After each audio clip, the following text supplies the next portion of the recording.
3 April 2009, yang berbahagia Datuk Seri Abdullah bin Haji Ahmad Badawi dan isteri dianugerahkan gelaran Tun.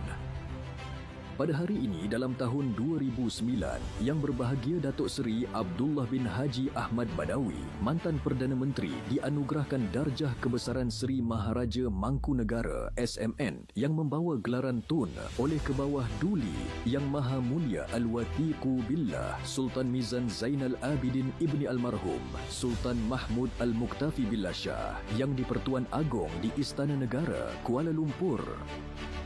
Anugerah SMN adalah darjah yang mulia pangkuan negara pangkat pertama. Darjah kebesaran ini terhad kepada 25 orang penerima, tidak termasuk jumlah penerima warga asing yang menerimanya sebagai anugerah kehormat. Anugerah SSM pula ialah darjah yang mulia Setia Mahkota Malaysia pangkat pertama. Keanggotaannya sama seperti SMN.